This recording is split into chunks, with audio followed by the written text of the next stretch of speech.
Welcome to the video. Today I'm going to be taking you through this code which contains a number of errors, and I'm going to tell you where the errors are and how to solve them.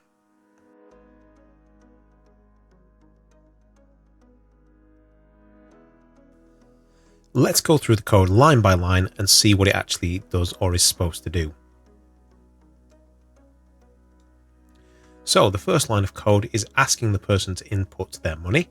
So this is like a virtual vending machine, and it's going to vend the product that the person wants. So money is equal to input, please enter your money. Then on the second line, we've got choice. So their choice, would you like fruit or chocolate? The cost for each item is £10.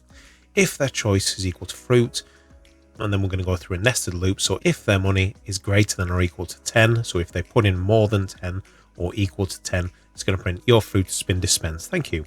Line 5, we've got print your fruit has been dispensed. So if they've got more than 10, it's going to dispense their fruit for them. And then it's going to take that money away on line 6. Otherwise, for anything else, print you don't have enough money. On line 9, we've got if they put a choice of chocolate, and if their money is greater than or equal to 10, print your chocolate's been dispensed. Thank you. And again, we're taking the money away on line 12. For anything else, they're going to put print you do not have enough money, and else that isn't a valid option. So this goes all the way back up to the top where they're actually making their initial choice. If they don't enter fruit or if they don't enter chocolate, it's going to say that isn't a valid option. So a very simple vending machine. Let's go through, see if we can spot some of the errors.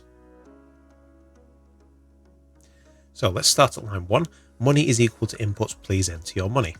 Now money is a integer value, so we should in fact put an int here to tell Python that we're expecting an integer number for the person to enter. Money is an integer value, and for this program all we want him to do is enter 10, 20, 15, 5, etc. Line 2 then, choice is equal to input, would you like fruit or chocolate? The cost is £10. There's nothing wrong with that line there, so let's leave that alone. Our third line, if choice is equal to fruit. Now for the choice variable on line 2, we're expecting them to enter a value. If we're expecting them to enter the word fruit, we actually need to make that into a string. So we need to put these speech marks around the word fruit so Python knows that it is a string. When we get to line 4, if choice is equal to fruit, so if they've typed in fruit and that variable there, choice, says fruit, we're going to see if they've got enough money to actually buy the fruit.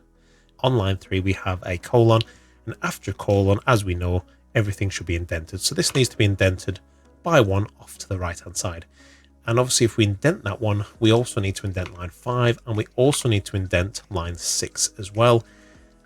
And remember that our if statement and our else statements need to line up. So on line 7, we need to bring that one back over to the left so that it's in line with the if statement. Remember that an else statement should be the last thing in our if statement. So we'll leave the rest of the indentation for now. Let's concentrate on the other. So let's leave our indentation for now at line 7. We can come back to anything else after we've done the rest of this code. So we're on line 4. If money is greater than or equal to 10. So now that we've indented it, there's nothing wrong with that line. Let's go to line 5 then. Print your fruit has been dispensed. Thank you. Again, nothing wrong. We've got all of our brackets. We've got all of our speech marks. Print is spelled correctly. Fine.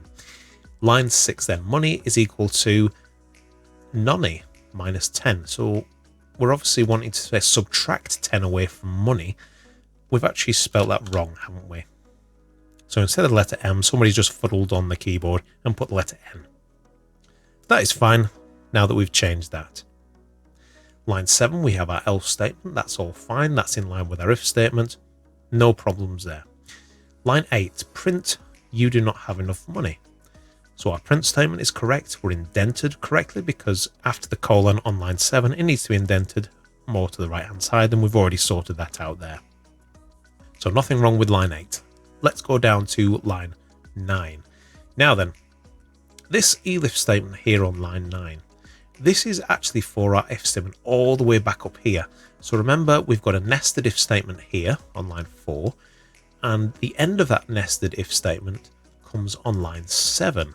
Remember, we have an if, elif, or else. Else comes at the end.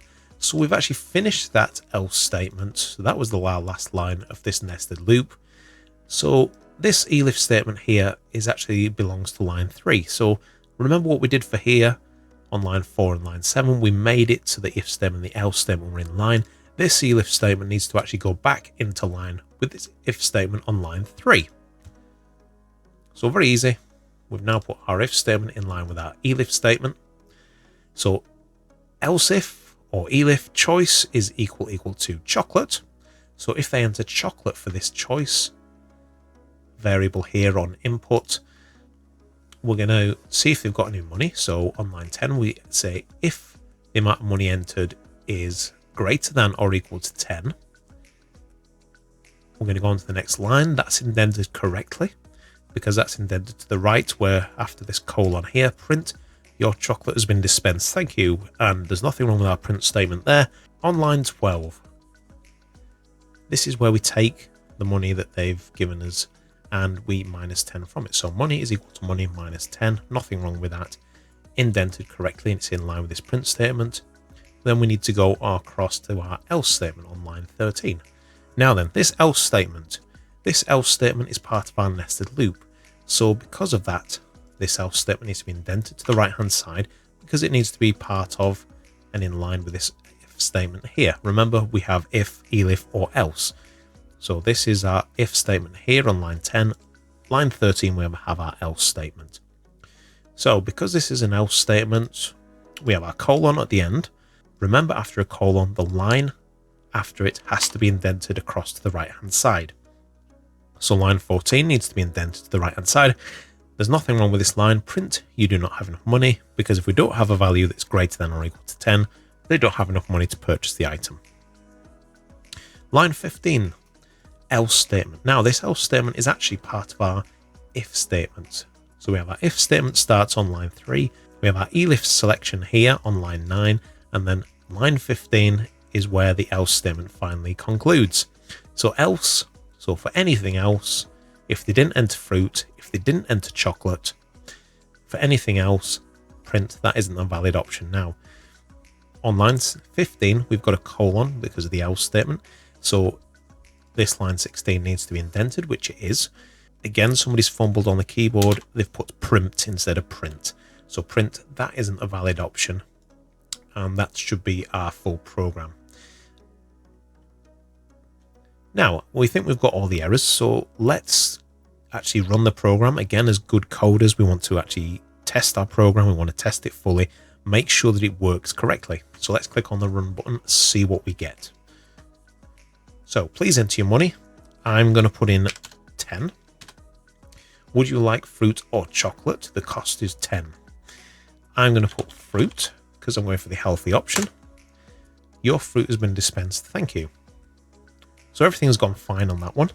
No problems there. As we said before, I'm going to test it fully just to make sure that everything works as I expect it to. So let's run that again.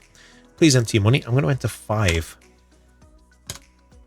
Would you like fruit or chocolate? So again, I'm going to enter fruit. Let's see what happens. You don't have enough money. So brilliant. That's caught the fact that we've actually put in less money than what we should have. So let's run that again. Please enter your money. Let's put in 20. Let's put, would you like fruit or chocolate? Let's put chocolate.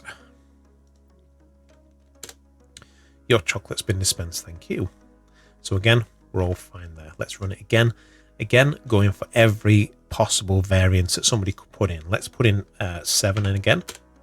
Would you like fruit or chocolate? Let's put in chocolate. And you don't have enough money. Okay, so we've tested that. We've made sure that it's working fine. And it does work how we expect it to. So we have fixed all the errors within this programming code. Well done if you spotted all the errors. And if you didn't, I really hope that you learned something today as I've been going through it. Thank you very much for watching. Please subscribe to the channel and like the video. That would be really helpful. Thank you very much for watching. Bye-bye.